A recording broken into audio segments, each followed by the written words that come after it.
Serious नहीं होते। सुनते ध्यान दो, हम लोगों ने जो भी कैम एंड फॉलोवर का टॉपिक सीखा है that was basic acceleration constant, velocity constant, SHM and cycloidal. इनसे हम लोग प्रोफाइल बनाते हैं। ओके, मतलब इनका जो डिस्प्लेसमेंट डायग्राम का जो डिस्टेंस होता है वो डिस्टेंस को बेस सर्कल के ऊपर प्लॉट करते चले जाते हैं तो प्रोफाइल बन जाता है। राइट, मतलब आपको अगर याद हो तो वो जो डिस्प्लेसमेंट डायग्राम हमने सीखा था, अगर सिंपलेस्ट अगर आपको याद दिलाऊं तो कांस्टेंट वेलोसिटी वाला याद करो, जहां पे ऐसे मैंने डिविजन्स किए थे। ओके, जैसे ये एक इधर तक, इसमें हम लोगों ने क्या सीखा था?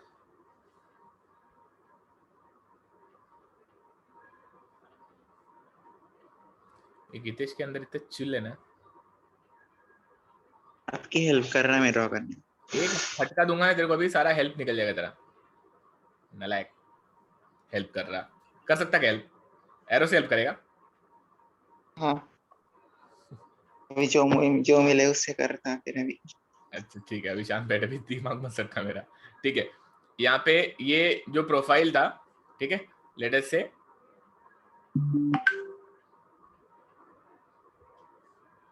ओके, इसमें जो डिस्टेंसेस बचे थे 6 डिवीजन थे ना, जैसे 1 2 देन 3, देन यहाँ पे 1, ये 2 और ये 3, ऐसे 3 जो ये थे। एक सेकंड मैं जरा कॉल लेता हूँ।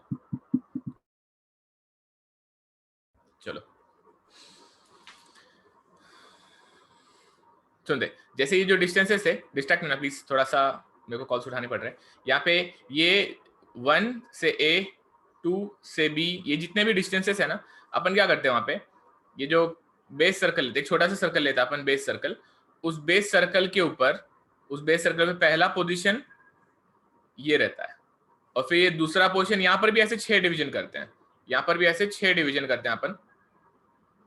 लेट्स से ऐसे 6 डिविजन्स किए हमने, और ये जो 6 डिविजन्स है बच्चों, इन 6 डिविजन्स के ऊपर रेडियल डिस्टेंस पे, ओके, रेडियल डिस्टेंस पे अभी के लिए, अगर ऑफसेट नहीं है तो रेडियल डिस्टेंस पे हम लोग ये पॉइंट प्लॉट करते हैं, जैसे कि ए बी प्लॉट करते हैं, और फिर इनको ज्वाइन कर देते हैं bye smooth curve, depending upon कैसा फॉलोवर है।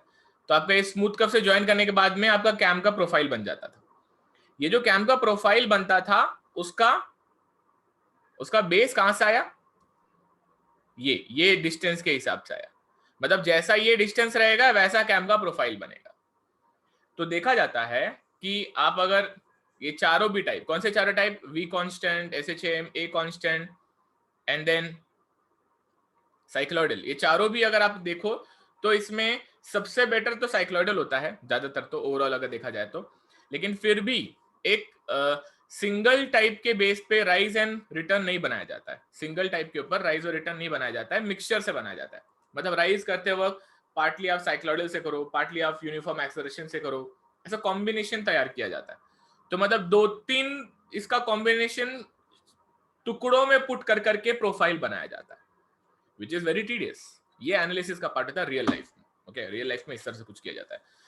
उसके अलावा रियल लाइफ में एक और तरीका होता है जिसको कहते हैं advance scam. Okay, advanced scam. अच्छा, एडवांस स्कैम जो होता है ये प्योरली मैथमेटिकल तरीका होता है, जिसमें आप लोग एक इक्वेशन यूज करते हो, एक पॉलिनोमियल इक्वेशन यूज करते हो डिस्प्लेसमेंट का। मतलब अभी इसको अगर आपको लिखना है तो I think it is like, आप y अगर बोलो तो y में constant and variable, constant and variable, मतलब अगर मैं ऐसे लिखता हूं सी नॉट, तो ये हो जाएगा यहाँ पे सी नॉट के साथ में टर्म्स आ जाते हैं थीटा के, yes, theta raise to 0 plus C1 theta raise to 1 plus C2 theta raise to 2 plus C3 theta raise to 3 plus dot dot dot dot Cn theta raise to n। ये एक polynomial है। Okay, ये एक polynomial है। इसको अगर आप ऐसे लिखो तो it can be written as summation of Ci theta raise to i, where i is ranging from 0 to n, i is ranging from 0 to n।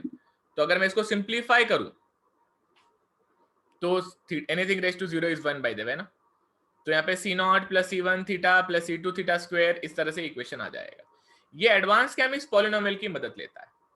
इसमें जो C0, C1, C2, C3 ये सब कांस्टेंट्स है। y क्या है? Displacement है। Okay, Y मतलब displacement. आपका जो कैम का डिस्प्लेसमेंट होता है ना, उसमें जब ये थीटा से घूमता है तो उसका वाई में डिस्प्लेसमेंट होता है। तो ये वो इक्वेशन यूज किया जाता है उसके लिए। अच्छा, कुछ बातें इसके लिए आपको पता होनी चाहिए एडवांस कैम के बारे में। एडवांस कैम क्या है? एडवांस कैम में y is displacement, y is displacement of follower, displacement of follower, which is function of theta, which is function of theta। इसमें c क्या है? कांस्टेंट है। c is equal to constant है, और ये कांस्टेंट निकालने के लिए आपको बाउंड्री कंडीशन के फंक्शन यूज करने पड़ते हैं, बाउंड्री कंडीशन के फंक्शन। अच्छा, उसके बारे में हम बात करेंगे about boundary condition, but before you substitute boundary condition, ये जो आपके एडवांस कैम होते हैं, इनका जो एनालिसिस किया जाता है, ये इतने कॉम्प्लिकेटेड इक्वेशन को सिंप्लीफाई करने के लिए, ये बोलते हैं कि we will analyse only return, और फिर उसका रेप्लिका आप राइज पे लगा देना। तो ये लोग क्या करते हैं? ये लोग खाली रिटर्न से शुरू करते हैं। मतलब आप मान लो ऑलरेडी फॉलोअर टॉप पोजीशन पे है, और आप रिटर्न कराओ एंड देन उसको ड्वेल कराओ। मतलब वो सिर्फ एनालाइज किसको करवाते हैं? रिटर्न को एनालाइज करवाते हैं। मतलब आप यहां से शुरू करो और यहाँ पे खत्म करो। ये इसका मैक्सिमम वैल्यू है, इसका मिनिमम वैल्यू है, और ये हो जाता है आपका स्ट्रोक। इसको स्ट्रोक बोलेंगे। This is your stroke. कुछ बातें ये पता होनी चाहिए आपको। मतलब यहाँ पे ये आप रिटर्न पे खाली एनालाइज करोगे पहली बात, ओके, रिटर्न पे करोगे फॉर y एंड थीटा। और सिंप्लिसिटी के लिए ये लोग चीजों को क्या बोल सकते हो आप लोग, 0 to 1 के रेंज में रखेंगे, सिर्फ 0 to 1 के रेंज में, ओनली 0 to 1 के रेंज में। मतलब आप अगर पूरा स्ट्रोक कंप्लीट कर रहे हो, मतलब आपका y इक्वल टू 1 है। आपका स्ट्रोक अगर रिटर्न हो चुका है, मतलब आप यहाँ पे y इक्वल टू 0 पे। मतलब एकदम सिंपल करने का, ये लोग इक्वेशन को बहुत ही सिंपल करने की कोशिश करते हैं। हाँ, लेकिन मैग्नीट्यूड वगैरह जब अपन सॉल्व करेंगे ना, न्यूमेरिकल जब भी आप करते हो, तब वहां पे ध्यान रखना पड़ता है, लेकिन इसका एनालिसिस या इसको इक्वेशन बनाने के समय आप लोग चीजों को सिंपल रखने के लिए y की मैक्सिमम लिमिट 1 रखते हो, y की मिनिमम लिमिट 0 रखते हो। 1 होने का मतलब है आप अपने टॉप मोस्ट पोजीशन पे हो, आपका स्ट्रोक हो चुका है, और जब आप नीचे आओगे मतलब आपका रिटर्न खत्म हो चुका है। बराबर?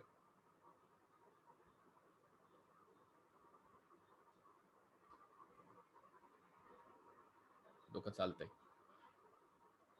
हाँ सर। ओके, ये बातें आप प्लीज पता रखो, ठीक है? अच्छा, ये यहाँ पे मैं मार्क करके रखता हूं। ये ऐसे ही जैसे अपन बोलते हैं ना पे थीटा ए थीटा डी था, तो यहाँ पर theta A theta D simply theta D, obviously theta D की बात हो रही सिर्फ, लेकिन यहाँ पे थीटा डी वगैरह कुछ नहीं लिखेंगे। जैसे स्ट्रोक को एच वगैरह कुछ नहीं लिखा मैंने, ऐसे यहाँ पर भी थीटा डी वगैरह कुछ नहीं लिखूंगा। यहाँ पर मैं वही आइडियोलॉजी कि जैसे मैक्सिमम लिमिट 1 है, मिनिमम लिमिट 0 है, तो यहां पर भी आप लोगों को थीटा का ये लिमिट रहेगा 0 और थीटा का ये लिमिट रहेगा 1। सिंपल, चीजों को सिंपल रखने की कोशिश की गई है। मतलब 0 से 1, 0 से 1, समझा? चीजों को सिंपल रखने की कोशिश की जा रही है। अच्छा, इससे आपको बैक ऑफ द माइंड पता होनी चाहिए कि आपने क्या अज्यूम किया है। You should know that when theta is 0 and theta is 1, it means at theta equal to 1, theta d has completed. It can be any angle, it can be any magnitude. You will take care of that later on during numerical. Similarly, y equal to 1 मतलब आप अपने h पे हो, h मतलब stroke पे हो, उसका कुछ मैग्नीट्यूड रहेगा, वो अपन न्यूमेरिकल के समय देखते हैं, बट फिलहाल के लिए सिंप्लिसिटी के लिए इस तरह से रखा जाता है रेंज के अंदर। ओके, एक second, I'll just pause again. Okay, sorry. चलो, अभी ये डिस्प्लेसमेंट डायग्राम सिंप्लिसिटी आप समझ गए, अभी डिस्प्लेसमेंट का इक्वेशन भी आप समझ गए। अच्छा, you should remember that displacement, velocity, acceleration सबका रिश्ता होता है ना। डिस्प्लेसमेंट को डिफरेंशिएट किया तो वेलोसिटी मिलता है, वेलोसिटी को डिफरेंशिएट किया तो एक्सेलरेशन मिलता है। हाँ सर। थीटा क्या होता है? थीटा होता है एंगुलर रोटेशन, मतलब एंगुलर डिस्प्लेसमेंट। अपन क्या करते हैं, अपन बेसिक जानते हैं कि y को with respect to t differentiate किया, देन आपको वेलोसिटी मिलती है, फिर v को with respect to t differentiate किया तो एक्सेलरेशन मिलता है। फॉर सिंप्लिसिटी अगेन अपने को मालूम है थीटा इज ओमेगा टी, अपने को मालूम है theta is omega t. Omega constant है पूरे चैप्टर में ओमेगा कांस्टेंट, मतलब cam is rotating with uniform omega, uniform angular speed, तो कैम का स्पीड नहीं बदल रहा है। So since theta is function of t, अपन वेलोसिटी और एक्सेलरेशन को भी, या फिर इस इक्वेशन से जब आप वेलोसिटी और एक्सेलरेशन को भी निकालना चाहोगे तो हम वेलोसिटी को y डॉट बोलेंगे एंड एक्सेलरेशन को y डबल डॉट बोलेंगे, but instead of differentiating it with respect to t, we will directly differentiate with respect to theta। समझना, मतलब जैसे आपको भी मालूम है, आप इसको अगर with respect to t differentiate करोगे तो एक्स्ट्रा टर्म आ जाएगा omega. So just for a simpler equation, जैसे यहाँ पे सिंपलर टर्म्स 0 to 1 0 to 1 है, यहाँ पर भी instead of differentiating it with respect to time we will differentiate it with respect to omega. Back of the mind you will know everything कि क्या कर रहे हो आप, okay, which will be taken care in the final equation or while solving the numeric। तो फिलहाल यहाँ पे to find the velocity, okay, to find the velocity which is derivative of y, it will be dy by d theta, dy by d theta। तो ये equation कैसा दिखेगा? ये equation, इसका डेरिवेटिव मैं लेना चाहूंगा, इसका डेरिवेटिव विल बी लाइक, जैसे ये क्या है, सी नॉट थीटा रेज टू 0, तो ये कांस्टेंट हो जाएगा ना बच्चों, तो ये 0 आ जाएगा ना पहला वाला टर्म, तो ये C1 थीटा का C1 आएगा बराबर, C2 थीटा स्क्वायर का 2 C2 थीटा बराबर। समझ में आ रही कुछ बातें? हाँ। ओके, इसका डेरिवेटिव आप लेते चलोगे, प्लस C3 थीटा क्यूब का आ जाएगा 3 C3 theta square plus dot dot dot dot आएगा। इसको डिफरेंशिएट करूंगा तो एक्सेलरेशन आएगा, तो it will be dv by d theta, dv by d theta. इसका डेरिवेटिव 0 है, ये भी कांस्टेंट का डेरिवेटिव 0 हो जाएगा, तो 0 प्लस 0 लिखता हूं ताकि आपको समझ में आए कि इसके बाद में इसका क्या हो रहा है, प्लस 2 C2 थीटा का 2 C2 आ जाएगा, प्लस 6 C3 थीटा आ जाएगा, plus dot dot dot. Zebra? हाँ सर। ओके, ये सारा आपके बैक ऑफ द माइंड आपको पता होना चाहिए कि आप क्या करने वाले हो। आप ये पॉलिनोमियल यूज करने वाले हो, ओके, आप ये पॉलिनोमियल यूज करने वाले हो, आपके लिमिट्स सिर्फ रिटर्न के लिए होंगे, आपके लिमिट सिर्फ रिटर्न के लिए होंगे। जब आप थीटा 0 थीटा नॉट थीटा 1 के बीच में खेलने वाले हो, उसमें डिस्प्लेसमेंट ऊपर से नीचे होने वाला है। अच्छा, अब आगे करना क्या है, आपके सिलेबस में क्या है, अब उसके बारे में बताता हूँ। ये सारा बैक ऑफ द माइंड पता होना चाहिए। अब आपके सिलेबस में क्या है वो बताता हूँ। आपके सिलेबस में 3 तरह के इक्वेशन है, okay, you have 3 types of equation, 3 types of equation. From this above equation you will get 3 equation. इसके 3 इक्वेशन आपको निकालने रहेंगे। 3 equation will completely depend on number of constants, कितने कांस्टेंट आप ले रहे हो बच्चों, आपके ऊपर डिपेंड करता है कि आप कितने कांस्टेंट लेना चाहते हो, आपके ऊपर डिपेंड करता है कि आप कितने कांस्टेंट लेना चाहते हो, ये सब आपके ऊपर डिपेंड करता है। अच्छा, लेकिन उसके लिए डिपेंड करता है कि आप कितने बाउंड्री कंडीशंस को कंसीडर करते हो। Now what are these? What are these? Boundary conditions को क्या कंसीडर करते हैं देखेंगे। अगर आप 2 बाउंड्री कंडीशन कंसीडर करते हो तो आप 2 टर्म लोगे, that is the simplest equation, okay, that is the simplest equation। Simple equation of advance क्या हो जाता है वो, वहां पे आपका y का टर्म आता है C0 plus C1 theta plus C2 theta square, sorry 2 ही टर्म आएंगे, पहले वाले में 2 ही टर्म आएंगे, दूसरे वाले में 4 टर्म आएंगे। y is equal to C0 plus C1 theta plus C2 theta square plus C3 theta cube. आपने कितने टर्म लिए? पहले 2 लिए, अभी देखो 4 कांस्टेंट लिए, और एक लास्ट आएगा जिसमें आप 6 कांस्टेंट लेते हो। तो ये जाएगा y is equal to C0 plus C1 theta plus C2 theta square plus C3 theta cube plus C4 theta raise to 4 plus C5 theta raise to 5। इतने ही आपके सिलेबस में 3 तरह के डिस्प्लेसमेंट इक्वेशन है। इनका अपना अपना नाम है, बट फिलहाल आपको पता होना चाहिए कि आप ये 3 ही चीज पढ़ने वाले हो। एक में 2 कांस्टेंट, एक में 4 कांस्टेंट, एक बार 6 कांस्टेंट। जितने कांस्टेंट उतने boundary condition. Number of constants equal to number of boundary conditions. Number of boundary conditions. Okay, मैं आपको नोट्स तो दे ही रहा हूँ। ओके, आज मैं आपको एक पूरे कैंप का मैं नोटबुक का निकाल के भेज दूंगा, बट ये आप अपने लिए खाली लिख के रखो ताकि आपको दिमाग में कुछ बैठे आपने क्या पढ़ा है। बस जितना पेज पे है उतना लिखो फटाफट। वैसे लोग मेरी बात ध्यान से सुनना प्लीज, सभी लोग, जितने भी लोग हो प्लीज सुनो ध्यान से। मैंने जो बताया, पहला पॉलिनोमियल के बारे में बताया। ये पॉलिनोमियल यूज किया जाता है फॉर एडवांस कैम। इसको डिफरेंशिएट करेंगे विद रिस्पेक्ट टू थीटा, तो वेलोसिटी एंड एक्सेलरेशन का इक्वेशन मिल जाता है। These are all 3 general equation. फिर इसमें 3 स्पेसिफिक टाइप पे अपने को फोकस करना है। उसके लिए आपको ये डायग्राम दिमाग में होना चाहिए। इस डायग्राम में आप देखो आप क्या कर रहे हो। आप यहाँ से इसे बोलते हैं ड्वेल, है ना, इसे बोलते हैं ड्वेल, और इसे बोलते हैं रिटर्न, और इसे बोलते हैं ड्वेल। Dwell, return, dwell. तो उसके ऊपर से इनका नाम दिया गया इन इक्वेशंस का। ओके, इनको इसके ऊपर से नाम दिया गया है, तो वो आपको नाम पता होने चाहिए। तो इनको नाम क्या दिया गया है? पहला वाला जो दिया गया, पहले वाले को बोलते हैं simple, simple DRD polynomial, simple DRD polynomial. दूसरे वाले को कहा जाता है 2-3 ऑर्डर DRD पॉलिनोमियल।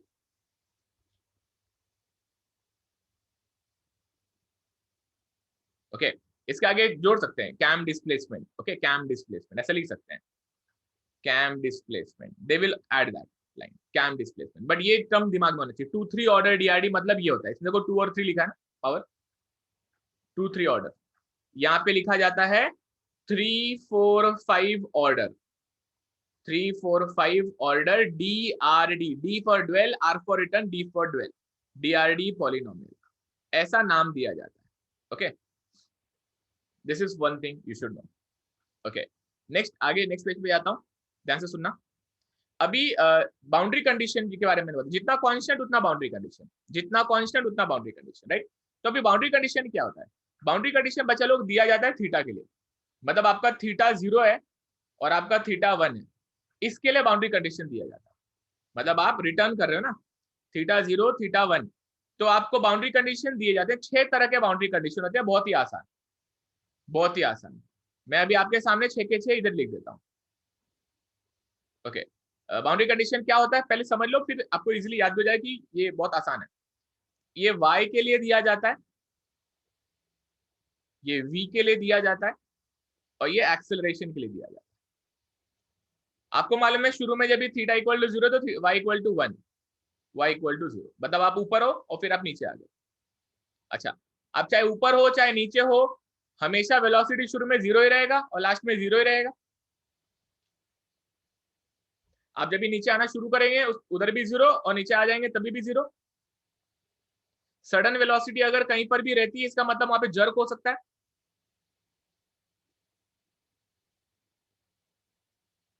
ऐसे शुरुआत में भी एक्सेलरेशन 0 होना चाहिए एंड धीरे धीरे बढ़ना चाहिए, एंड लास्ट में भी एक्सेलरेशन 0 होना चाहिए।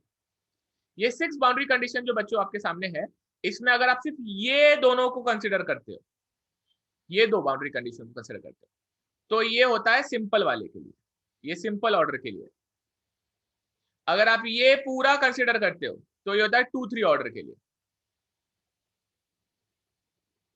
और अगर आप ये तीनों के तीनों मतलब 6 के 6 बाउंड्री कंडीशन कंसिडर करते हो तो ये होता है 3-4-5 ऑर्डर के लिए।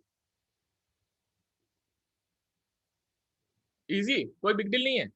अगर आप सिर्फ इतना कंसिडर कर रहे हो, बाकी छोड़ दे रहे हो, टेंशन नहीं ले रहे हो, तो सिंपल।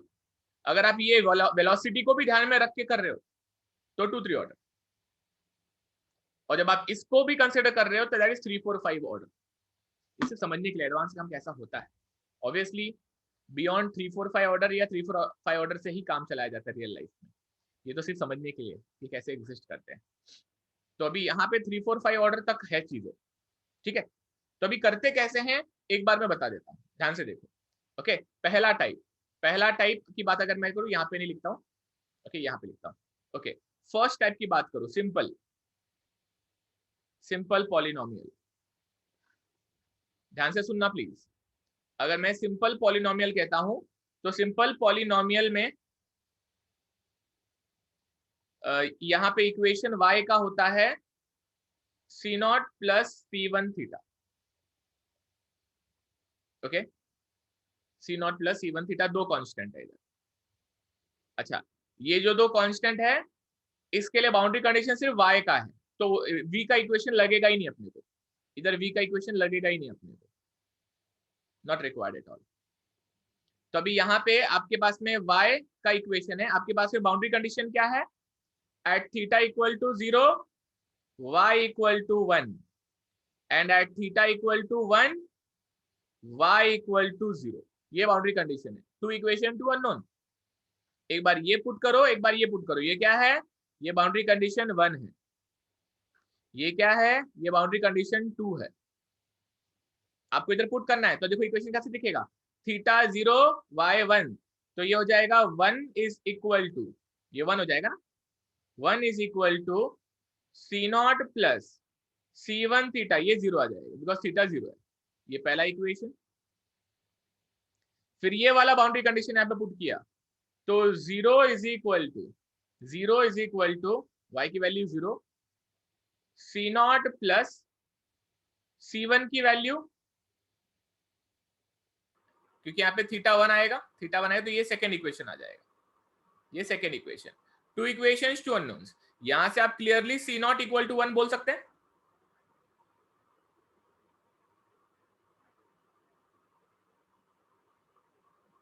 और ये इधर c0 है ना, और ये c0 को जब आप इधर पुट करोगे, जब भी आप ये c0 को इधर पुट करोगे, तो आप बोल सकते हो कि c1 is equal to minus c0 equal to -1। झेपा,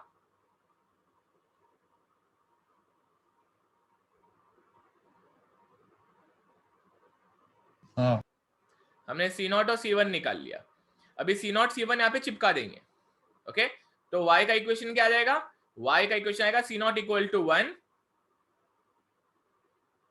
c0 equal to 1, c1 equal to -1, तो ये आ जाएगा minus theta, and this is your equation बच्चों, this is your equation of displacement. ऐसे ही जब आप इसको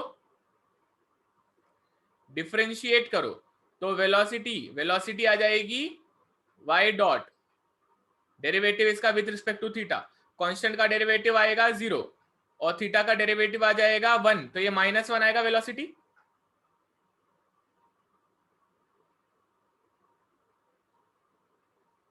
ऐसे एक्सेलरेशन निकालो तो कांस्टेंट का डेरिवेटिव 0 आ जाएगा। आपके पास में वेलोसिटी और एक्सेलरेशन दोनों आ गया, आपके पास में वेलोसिटी और एक्सेलरेशन दोनों आ गया। इसका ग्राफ बना देता हूं मैं, अभी 2 मिनट में बन जाएगा इसका ग्राफ।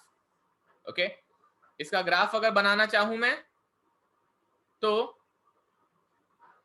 पहला यहाँ पे पहले इस पे डिस्प्लेसमेंट का बना देते हैं। यहाँ पे डिस्प्लेसमेंट का आ जाएगा। ओके, ये रहेगा डिस्प्लेसमेंट का लेटेस्ट से, फिर आ जाएगा वेलोसिटी का एंड देन एक्सेलरेशन का। ओके, देखो यहाँ पे क्या करेंगे हम लोग, ये हो जाएगा यहाँ पे y, यहाँ पे आएगा v और यहाँ पे आएगा a। y के केस में आपका ये डिस्प्लेसमेंट डायग्राम ऐसा ही बनेगा, ये ऐसा ही डिस्प्लेसमेंट डायग्राम बनेगा आपका। ओके, अभी मैंने क्या बनाया है जरा ध्यान से देखोगे तो समझ जाएगा। यहाँ पे देखो थीटा की वैल्यू 0 है, यहाँ पे थीटा की वैल्यू 1 है, हर जगह पे वही हो रहा है, थीटा की वैल्यू 0 है, थीटा की वैल्यू 1, ये थीटा है हर एक्सिस पे, थीटा थीटा थीटा। यहाँ पे 0 है, यहाँ पे 1 है। If you see carefully equation y 1 minus theta होता है। अगर मैं y की अगर मैं थीटा इक्वल टू 0 पुट करता हूँ, थीटा इक्वल टू 0 पुट करता हूँ, y 1 मिलेगा, यहाँ पे आएगा। अगर मैं थीटा इक्वल टू 1 पुट करता हूँ तो y 0 आएगा, तो 0 आएगा। और ये सिंगल ऑर्डर है तो स्ट्रेट लाइन से ज्वाइन कर देने का। मतलब अगर मैं थीटा की जगह पे 0.5 पुट करूँ, थीटा की जगह पे अगर मैं 0.5 पुट करूँ तो बराबर 0.5 पे मेरे को y यहाँ पे मिलेगा। मतलब ऐसे में हर अगर मैं 0 थीटा की जगह पे 0, 0.1, 0.2, 0.3, 0.5 डॉट डॉट डॉट 1 तक करूं, तो जब भी हर थीटा की जगह पे मेरे को y मिलेगा, अगर मैं उनको ज्वाइन करूं तो मुझे ऐसा स्ट्रेट लाइन ही मिलेगा, क्योंकि ये सिंगल ऑर्डर इक्वेशन है।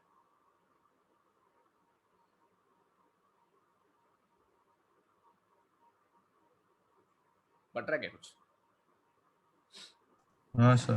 ओके, वेलोसिटी देखो, वेलोसिटी एक नंबर है, -1 नंबर है, -1 मतलब वो कांस्टेंट वेलोसिटी है ना, यूनिफॉर्म वेलोसिटी, और माइनस है मतलब नीचे रहेगा। तो अपना ये वेलोसिटी कैसे बनेगा? वेलोसिटी -1 है तो ये ड्वेल के समय वेलोसिटी 0 रहेगा, फिर उसके बाद में -1 मेंटेन रहेगा, -1 मेंटेन रहेगा, एंड फिर से यहाँ पे ड्वेल रहेगा। मतलब अगर आपको ये इक्वेशन से समझ में आता रहेगा तो बच्चों कुछ भी पुट करो -1 रहेगा, तो 0 पे भी -1, 1 पे भी -1, तो यहाँ पर -1 ये थ्रू आउट मेंटेन्ड है, -1। तो kind of a constant velocity curve ही हो गया, कांस्टेंट वेलोसिटी कर्व ही हो गया, जो अपन ने सबसे पहला टाइप पढ़ा था।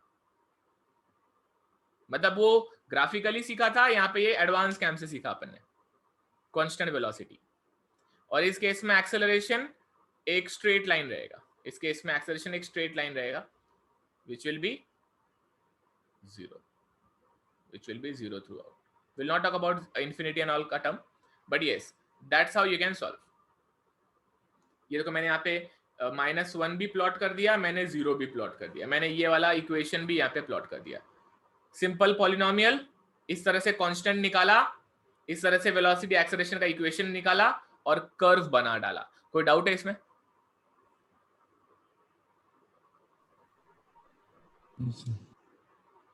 लिखो मत, समझ में आया? क्या समझ में आया? पहले स्टार्ट करना है, कितने कांस्टेंट दिए हुए? 2 कांस्टेंट है क्या? मतलब 2 बाउंड्री कंडीशन खाली यूज करना है ना, 2 बाउंड्री कंडीशन खाली यूज करना है। अच्छा, अभी एक और बार दूसरा टाइप बता दूंगा तो और आसान लगेगा, ध्यान से सुनना प्लीज, ठीक है? जब तक आसान लगता है करने में कोई दिक्कत नहीं, मैं कर रहा हूं ना। अब देखो खाली y = 1, y = 0 खाली आपको पुट करना है, y = 1, y = 0। 2 इक्वेशन मिले, दोनों से कांस्टेंट मिले, दोनों कांस्टेंट पे आप पुट किया तो इक्वेशन मिल गई। ये इक्वेशन ये रहा, y is function of theta. अलग अलग वैल्यू ऑफ थीटा डालोगे तो अलग अलग वैल्यू ऑफ y मिलेगी। ओके, इसका सबका स्क्रीनशॉट में डाल दूंगा ग्रुप पे, टेंशन मत लो।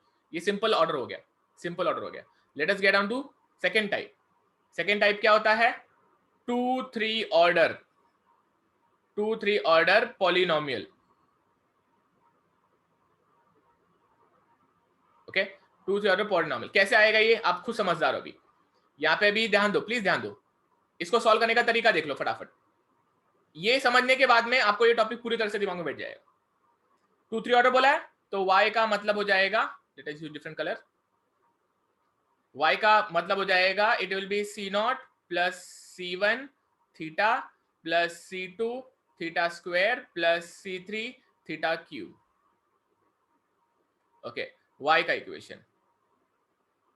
नेक्स्ट हो जाएगा वेलोसिटी का इक्वेशन लगेगा। क्यों? यहाँ पे 2-3 ऑर्डर बोला तो 4 कांस्टेंट है, 4 कांस्टेंट है तो 4 equation, 4 boundary condition, right? 4 boundary condition तो 4 इक्वेशन लगेंगे। तो y का भी इक्वेशन लगेगा और वेलोसिटी का भी इक्वेशन लगेगा। तो इसको डिफरेंशिएट करूंगा तो कांस्टेंट का derivative 0, c1 2c2 theta plus 3c3 theta square, ये 2 इक्वेशन लगेंगे क्योंकि यहां पे 4 कांस्टेंट है। कितने हैं? 4 constants, 4 constants, that's why 4 BC लगेंगे। क्या रहेंगे वो BC? Theta equal to 0, y equal to 1, v equal to 0। ये 2 बाउंड्री कंडीशन हो गए। Theta equal to 1, okay, theta equal to 1, y equal to 0 and v equal to 0। यहां पे हम लोग ये क्यों किए? क्योंकि हमको यहाँ पे इसमें ड्रॉबैक नजर आया कि भाई शुरुआत में वेलोसिटी होना सही बात नहीं है, that is not possible practically. शुरुआत में अगर कुछ वेलोसिटी है इसका मतलब जर्क होगा, जर्क नहीं चलेगा हमको, इनफाइनाइट जर्क नहीं चलेगा हमको। तो इसलिए हम लोग सेकंड तरीके की तरफ, सेकंड इक्वेशन की तरफ बढ़े। अब इनमें क्या करेंगे, सेम चीज करेंगे। देखो ना, we should say that at theta equal to 0 वाला क्या आ जाएगा, y इक्वल टू 1 है, 1 equal to C not plus C1, theta 0 है ना तो सब 0 आ जाएंगे ना, तो ये जाएगा 0 प्लस 0 प्लस 0। एंड दूसरा वेलोसिटी वाला इक्वेशन भी यहीं पे लिख देता हूं। वेलोसिटी वाला equation v equal to 0 is equal to 0 plus C1 plus 0 plus 0 at theta not. Similarly at theta equal to 1 पे, थीटा इक्वल टू 1 पे y0 v0, y0 तो 0 is equal to C not plus C1 plus C2 plus C3। And ये वाला term में क्या आ जाएगा, यह आ जाएगा 0 is equal to 0 plus C1 plus 2C2 plus 3C3। we have these equations, okay, we have these four equations, four unknowns, four equations, four unknowns। इधर से C0 1 आ गया, इधर से C1 0 आ गया, है ना, दो कांस्टेंट तो यहीं से आ गए कि C0 is equal to 1 and C1 equal to 0। हो गया इनका काम तमाम। अब ये दोनों को अपन यहाँ पे पुट कर सकते हैं, उसके पहले यहाँ पुट कर दूं, यहाँ पे दोनों में पुट करता हूं। अगर यहाँ दोनों में पुट किया तो ये इक्वेशन कैसा बन जाएगा, substituting this we will get two equations which will be 0 is equal to 1 plus 0 plus C2 plus C3 and ये हो जाएगा 0 is equal to 0 plus C1 की value 0 plus 2C2 plus 3C3। मैंने क्या किया, इन दोनों से C0 C1 निकाला और फिर ये C0 C1 को इधर भी डाला इधर भी डाला। अभी ये दो इक्वेशन से अपने को दो अननोन निकले क्योंकि C2 C3 दोनों में अननोन है, तो यहां से 2 इक्वेशन 2 अननोन सॉल्व करेंगे। आप मत करो, मैं ही बता देता हूं।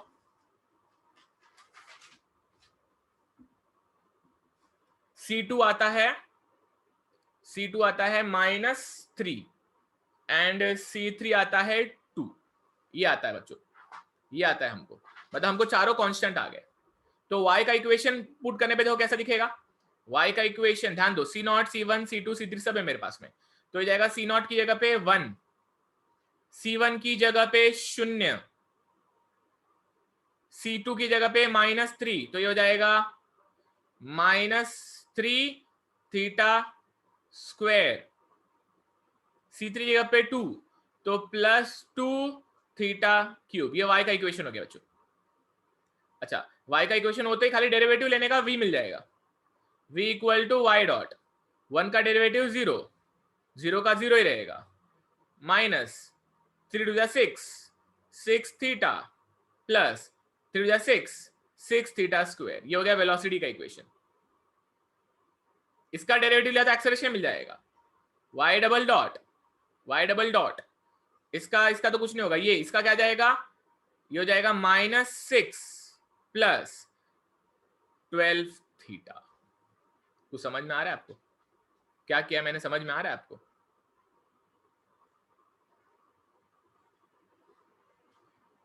हाँ सर। बच्चों देखो, ये सारा प्रोसीजर आपको एग्जाम में कोई भी पूछने वाला नहीं है, इसलिए मैंने फटाक से कर दिया। लेकिन आपको ये तो पता चल गया ना कि ये इक्वेशन 4 क्यों लिए, क्योंकि 4 कांस्टेंट है तो 4 बाउंड्री कंडीशन आएंगे, और जब 4 बाउंड्री कंडीशन आएंगे तो वेलोसिटी का इक्वेशन भी लगेगा,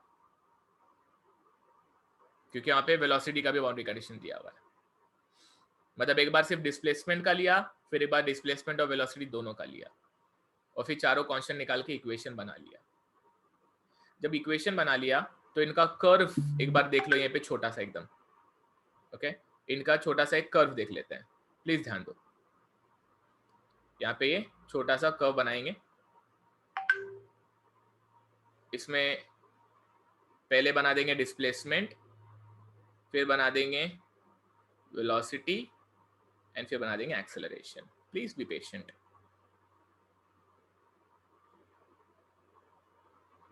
ओके, यहाँ पे सभी पे थीटा थीटा थीटा आएगा। अगेन एक सेकेंड ना,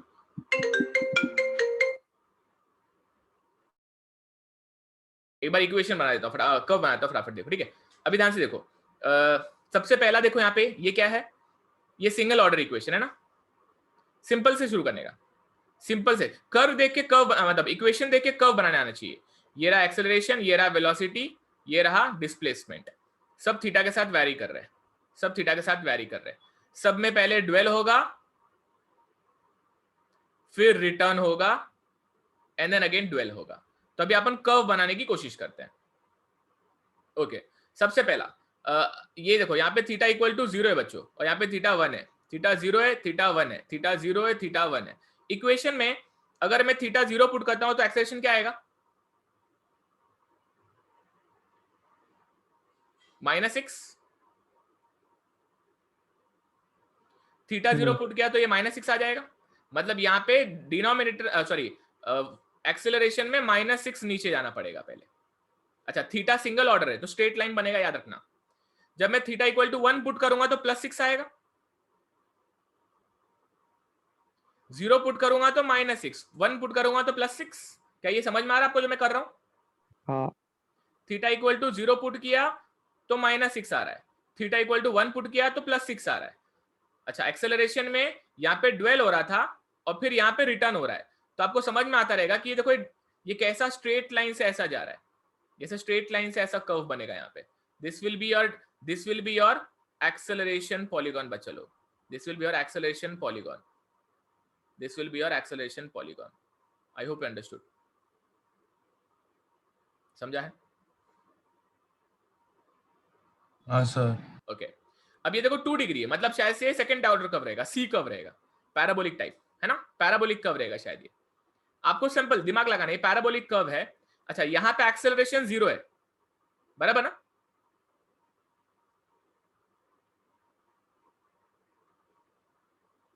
जब एक्सेलरेशन 0 होता है तो वेलोसिटी के साथ क्या होता रहेगा? मैक्सिमम। परफेक्ट, या तो वेलोसिटी 0 होती है या तो वेलोसिटी मैक्स होती है। जब भी एक्सेलरेशन 0 होता है या तो वेलोसिटी 0 होती है या तो मैक्स होती है। इस केस में वेलोसिटी 0 बीचों बीच नहीं हो सकती, क्योंकि ये यहां से रिटर्न कर रहा है, ऐसा रिटर्न करते वक्त बीच में वेलोसिटी 0 इज नॉट पॉसिबल। बीच में वेलोसिटी मतलब मैक्स ही होगी, मतलब यहां पे कोई तो मैक्स वेलोसिटी आने वाली है, यहां पे कोई तो मैक्स वेलोसिटी आने वाली है, बस याद रखना ये। तो अभी यहां पे जब आप थीटा इक्वल टू 0 पुट करोगे तो भी 0 आएगा, जब आप थीटा इक्वल टू 1 पुट करोगे तो भी 0 आएगा। मतलब इस इक्वेशन में, वेलोसिटी के इक्वेशन में, अगर थीटा इक्वल टू 0 पुट करोगे तो भी v0 आएगा, और 1 पुट करेगा तो भी 0 आएगा। ऑब्वियसली आपने वो अजम्पशन ही किया है ना बच्चों, तो 0 आएगा। अच्छा, 0 आया है, 0 आया है और बीच में मैक्स है, 0 आया है और बीच में मैक्स है, और ये सेकेंड ऑर्डर कर्व है। सेकेंड ऑर्डर कर्व मतलब ये यहां पे कुछ ऐसा एक पैराबोलिक कर्व बनने वाला है भाई।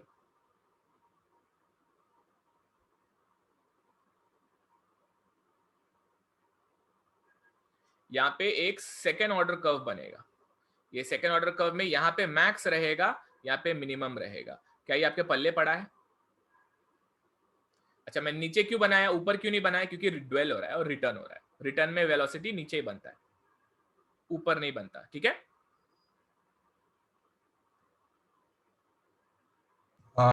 ओके, अब यहाँ पे डिस्प्लेसमेंट की बात कर लेते हैं। यहाँ पे थीटा 0 है तो ये ऊपर ड्वेल कराएंगे, इसको ऊपर ड्वेल करने के बाद में यहाँ पे y इक्वल टू 1 है, ये y इक्वल टू 1 है ना, और लास्ट में ये फिर से यहाँ पे ड्वेल करने वाला है, तो बीच में ये ऐसे रिटर्न करेगा। अब ये रिटर्न कैसे आएगा वो डिपेंड करता है ऑर्डर ऑफ इक्वेशन पे। यू कैन क्लियरली सी बच्चों कि थीटा इक्वल टू 0 पुट किया तो y 1 है, थीटा इक्वल टू 1 पुट किया तो y 0 रहेगा। If you solve this 1 - 3 + 2 becomes 0। तो ये आएगा कैसा? Third order equation. Third order equation एक एस कर्व होता है बच्चों, एक ऐसा एस कर्व होता है, जैसे सेकेंड ऑर्डर एक सी कर्व होता है, सेकेंड ऑर्डर सी कर्व होता है, वैसे थर्ड ऑर्डर कर्व जो होता है वो एक एस कर्व होता है। समझ में? ओके, देखो ये जो भी मैंने बातें बताई है ये सेकेंड ऑर्डर पॉलिनॉमियल के बारे में बताई है, सेकेंड ऑर्डर पॉलिनॉमियल के बारे में बताई। ये इक्वेशन कैसे आया है वो डिराइव भी कर दिया है हमने, फिर इक्वेशन आने के बाद में हमने कर्व भी बना लिया है। जो भी आंखों के सामने दिख रहा है वो एब्जॉर्ब कर पा रहे हो? यस। देखो हाँ सर। ऐसा पढ़ लो कि इसको बाद में देखना ही ना पड़े। मतलब देखो यहाँ पे सिंगल ऑर्डर था ना, ये y equal to single order था यहाँ पे, जब ये सिंगल ऑर्डर था इसलिए स्ट्रेट लाइन, ये कांस्टेंट था ना इसलिए हॉरिजॉन्टल लाइन, ये जीरो था ना इसलिए जीरो पे गया। ओके, यहाँ पे क्या हो रहा है, यहाँ पे ये थर्ड ऑर्डर है ना इसलिए एस कर्व, ये सेकेंड ऑर्डर है ना इसलिए सी कर्व, यहाँ पे ये जीरो मतलब सिंगल ऑर्डर है ना इसलिए straight line. You should no this now, ये सब आपको पता होना चाहिए कि ऑर्डर के हिसाब से कर्व का नेचर बदलता है, फिर तो लास्ट आपके लिए आसान हो जाना चाहिए। मैं लास्ट में डेरिवेशन नहीं करता हूं लेकिन तरीका बताता हूं कैसे। देखो थर्ड में आता है 3, 4, 5 ऑर्डर, 3, 4, 5 ऑर्डर पॉलिनोमियल। अभी इसमें क्या है, इसमें y का इक्वेशन कैसा होगा, y का equation c0 plus c1 theta plus c2 theta square plus c3 theta cube plus c4 theta raise to 4 plus c5 theta raise to 5। 6 constants लिए मैंने, 1 2 3 4 5 6, 6 कॉन्स्टेंट लिया तो 6 बाउंड्री कंडीशन। 6 बाउंड्री कंडीशन मतलब velocity और acceleration दोनों के boundary condition आएंगे, तो यहाँ पे उनके इक्वेशन भी लिखूंगा, एक v का इक्वेशन एक a का इक्वेशन।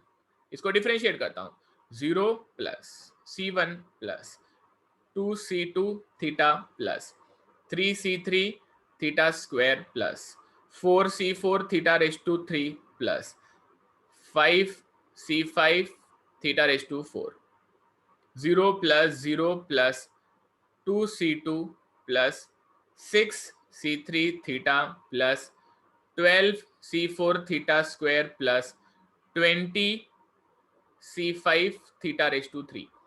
ऐसे आगे बाउंड्री कंडीशन क्या लेंगे अपन, थीटा जीरो पे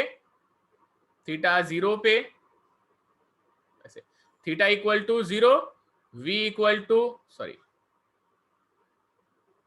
y equal to 1, v equal to 0, a equal to 0। 3 equation बन जाएंगे थीटा 0 पे इनके।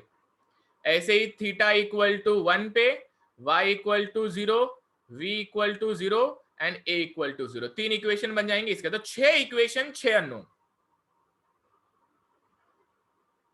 इजी होता है, इतना डिफिकल्ट नहीं होता है, लेकिन मैं इसका डायरेक्टली आपको वैल्यू दे देता हूं कांस्टेंट्स का। इनके बाउंड्री कंडीशंस पुट करने के बाद में जो कांस्टेंट आते हैं उनकी वैल्यू, ओके डायरेक्टली ले रहा हूं। 6 इक्वेशन 6 अननोन सॉल्व करने के बाद में c0 की वैल्यू बहुत डायरेक्टली आती है 1, c1 की वैल्यू आती है 0, c2 की वैल्यू आती है 0, मतलब ये पुट करते ही इनकी वैल्यू आ जाती है।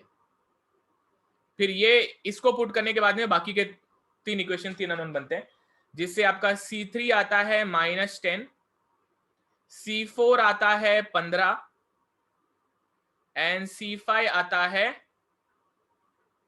-6, -10, 15, -6। इन सभी को पुट करने के बाद में आपके रिस्पेक्टिव इक्वेशंस आ जाएंगे बच्चों, रिस्पेक्टिव इक्वेशंस आ जाएंगे। उनको पुट कर देता हूं मैं, तो y का इक्वेशन आ जाएगा 1 प्लस 0 0 की जरूरत नहीं है ना, दोनों 0 है, तो जाएगा c3 थीटा क्यूब, ओहो c3 की जगह पाएगा -10, तो आएगा -10 theta cube plus 15 theta raise to 4 -6 theta raise to 5। v का इक्वेशन इसी को डिफरेंशिएट करो या फिर इनको पुट करके भी बना सकते हो, कोई दिक्कत नहीं, मैं तो इसको डिफरेंशिएट करूंगा। 0 हो जाएगा -30 theta square plus 15 4 60 theta cube minus 5 6 30 theta raise to 4।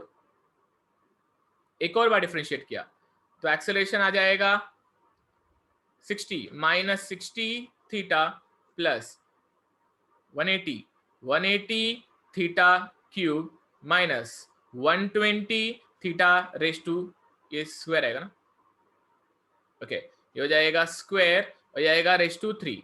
बच्चों ये 3 इक्वेशन आता है, ये तो कोई 5th order, 4th order, 3rd order, मतलब यहाँ पे एस कर्व तो एक्सेलरेशन का ही रहेगा, है ना, एंड बाकी के सब भी एस कर्व जैसे ही दिखेंगे। फिर every curve will be like a S curve, every curve will be like a S curve. तो ये कर्व कैसे दिखेंगे वो देख लो एक बार, ओके यहाँ पे ये कर्व देख लो कैसे दिखेंगे, and then your topic will be done. कुछ खास इसमें नहीं है। ओके, ये हो जाएगा एक्सेलरेशन, ये हो जाएगा वेलोसिटी, और ये हो जाएगा डिस्प्लेसमेंट। इन पे ले लेंगे अपन, यहाँ पे नॉट, सॉरी थीटा नॉट, यहाँ पे आ जाएगा थीटा 1, यहाँ पे आ जाएगा थीटा 1। इस पे बोल देंगे अपन y, इस पे v, और यहाँ पे आ जाएगा आपका एक्सेलरेशन। ओके, देखो यार तुम्हें मालूम होना चाहिए भी कि तुमने जब बाउंड्री कंडीशन ये लिया है तो ऑब्वियसली उसके हिसाब से कर्व मिलेगा। मतलब ये y यहाँ से शुरू होगा, y यहाँ पे खत्म होगा, वेलोसिटी यहाँ से शुरू होगा, वेलोसिटी यहाँ से खत्म होगा, क्योंकि y आपने लिया ना बाउंड्री कंडीशन। एक्सेलरेशन 0 से शुरू होगा, एक्सेलरेशन 0 पे खत्म होगा। अच्छा, ये जो आपको बाउंड्री कंडीशन समझ में आ रहे हैं, इनके बीच में आएगा तो कर्व इमेजिन करना बिकम्स डिफिकल्ट। तो what is the next method? आप इसमें थीटा 0.5 भी पुट करना शुरू करने का। फिर थीटा 0.5, आप जब यहाँ पे थीटा 0.5 पुट करोगे ना, किसी के पास कैलसी है क्या? पुट करके देखो तो थीटा 0.5 यहाँ पे,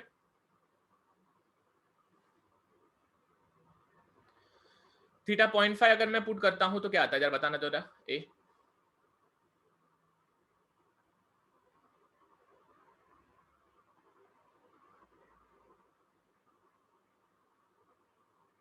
जीरो आया, मतलब इधर भी 0 आएगा, मतलब एक्सेलरेशन इधर भी 0 आया। ओके, एक्सेलरेशन इधर भी 0 आ गया। जब एक्सेलरेशन इधर 0 आ गया, इसका मतलब पक्का यहाँ पे v मैक्स होगा शायद।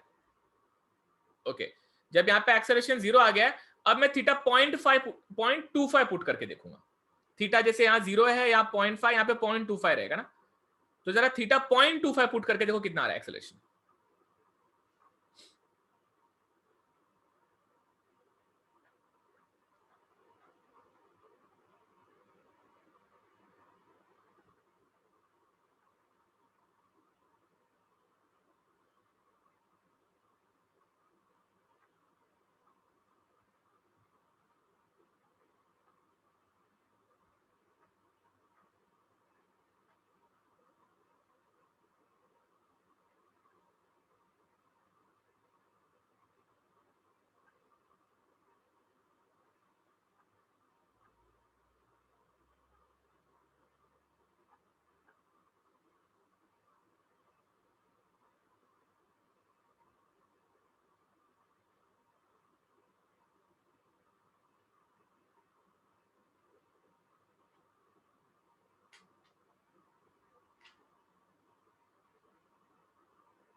-5.6।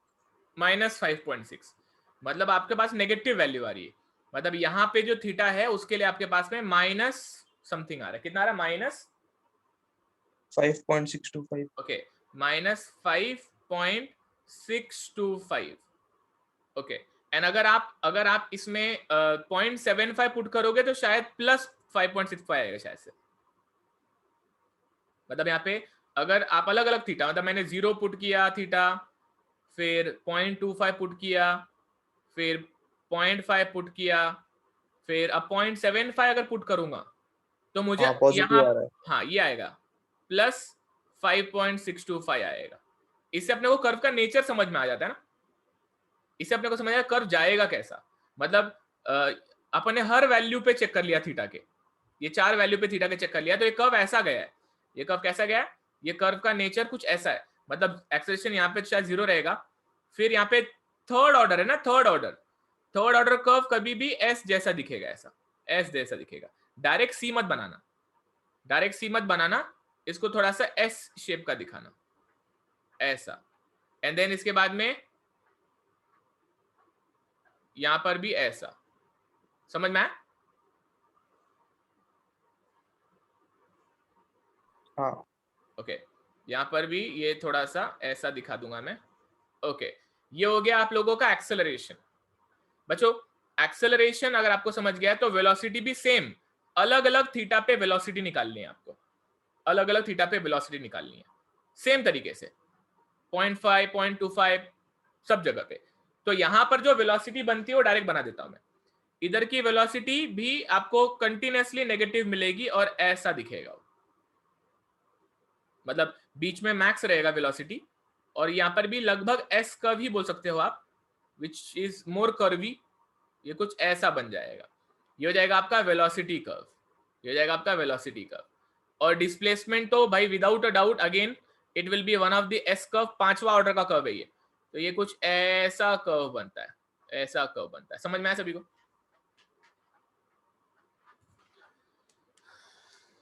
बच्चों मैंने आपको जो भी अभी बताया है, okay, that is it about the cam, advance cam. Okay, इतना ही एडवांस कैम में होता है। आपको ये इक्वेशंस याद रखने होते हैं, आपको ये इक्वेशंस याद रखने होते हैं। ये इक्वेशंस अभी आप देख भी सकते हो, आपको एग्जाम में कोई टेंशन नहीं। लेकिन हाँ, जब आपको याद करना रहता था तो मैं खाली कॉन्स्टेंट्स याद करवाता था बच्चों को। ये कॉन्स्टेंट्स अगर याद कर लो ना तो आप कोई भी इक्वेशन बना सकते हो। और अगर आपके दिमाग में लॉजिक क्लियर हो जाए ना तो आप कर्व भी बना सकते हो। कर्व बनाना भी बहुत डिफिकल्ट नहीं है। मैं एक्सेलरेशन से हमेशा शुरुआत करता हूँ, इसलिए कभी भी एक्सेलरेशन से शुरुआत करो और फिर वेलोसिटी और डिस्प्लेसमेंट की तरफ जाओ, क्योंकि सिंपलेस्ट कर्व एक्सेलरेशन का होता है एंड फिर उसके आगे सिर्फ उसका इंटीग्रेट किया हुआ कर्व होता है। सबको समझा है इतनी बातें? कुछ पूछना है किसी को? हाँ सर। पूछो। समझा है? ओके बच्चों, मैं आपको इस पूरे चैप्टर का, ओके, इस पूरे चैप्टर का एक पीडीएफ भेजता हूँ आपको। इस चैप्टर के साथ साथ एक और चैप्टर है सिंथेसिस, उसका भी एक पीडीएफ भेजता हूँ। मेरे हैंड रिटन नोट्स है, just go through them, try to study as much as possible before you get into exam आपका मंडे को, राइट? तो पढ़ के लो। कोई बातें नहीं समझती है तो take a photo and ask me. आज कल आपका कोई लेक्चर नहीं लूंगा मैं भी। आपको कोई डाउट है तो पूछ के लो। आई थिंक गायरोस्कोप भी आपका चल रहा है, अच्छी बात हो गया, आपको कवर हो गया। पढ़ाई करके लो, कोई डाउट है तो पूछो, ठीक है? पर्सनली पूछो, अगर ग्रुप पे रिप्लाई नहीं कर रहा हो तो। I try to help you out and I think with this we are done for the day.